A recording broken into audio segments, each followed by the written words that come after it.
विशाखा की शादी कुछ ही दिनों पहले कार्तिक नाम के एक लड़के से दुर्गापुर गांव में होती है। विशाखा अपने ससुराल में बहुत खुश होती है। एक बार विशाखा उदास बैठी होती है तो उसकी सास उसे आकर पूछती है, अरे बहू, तू इतनी शांत क्यों बैठी है? क्या हुआ बेटा? कुछ नहीं माँ जी, घर की याद आ रही थी। एक काम करना बेटा, अपनी छोटी बहन को बुला ले, तेरा मन भी लग जाएगा है? विशाखा ये सुनकर खुश हो जाती है और अपनी बहन शिखा को फोन करके बुला लेती है। शिखा विशाखा के ससुराल आ जाती है। ती, कैसी हो आप? अरे आ गई तू, मैं तो एकदम ठीक हो गई। शिखा पूरे परिवार से मिलती है। नमस्ते जीजू, कैसे हो आप? अरे बढ़िया बढ़िया, तुम बताओ। अरे कुछ नहीं जीजू। अरे आपकी शर्ट पर कॉकरोच है? कहाँ? सॉरी जीजा जी।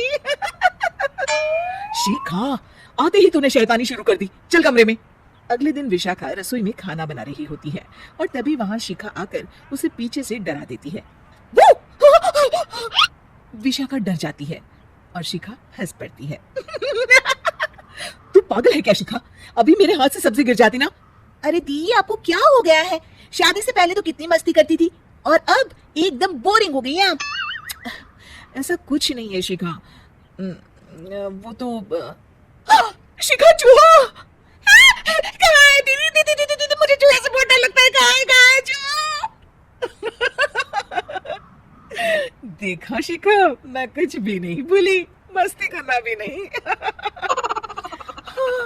सच में दीदी, आपने तो डरा ही दिया था मुझे।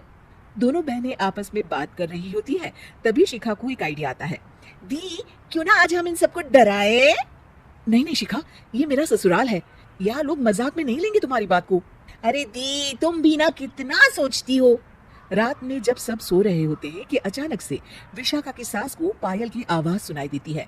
वो आंगन में आकर देखती है तो आवाज आना बंद हो जाती है। अरे कौन है इतनी रात को? वो जैसे ही मुड़ती है तो देखती है कि सफेद साड़ी में एक औरत घूम रही है। वो डर जाती है और भागकर अपने कमरे में चली जाती है। वो औरत और कोई नहीं पर शिखा होती है। सास को डरा हुआ देख शिखा जोर जोर से हंसने लगती है।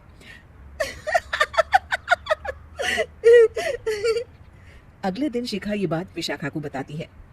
ऐसा तुझे नहीं करना चाहिए था शिखा, ये मेरा ससुराल है और तू यहाँ ऐसे मजाक नहीं कर सकती। किसी को पता चल गया ना तो हमारी तो शामत आ जाएगी।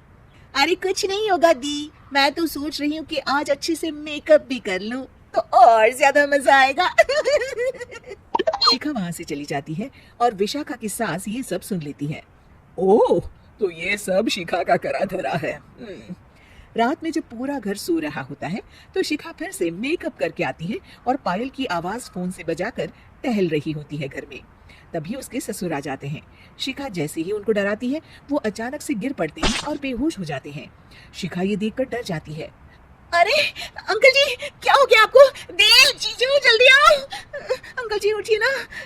सारे घर वाले वहां आ जाते हैं। अरे पापा, क्या हो गया आपको? क्या हुआ शिखा, ये बेहोश कैसे हो गए? अरे तूने डराया क्या इन्हें ये चुड़ैल जैसा मेकअप करके है? आंटी जी, मैं तो बस मजाक कर रही थी, मुझे नहीं पता था कि अंकल इतना ज्यादा शॉक्ड हो जाएंगे।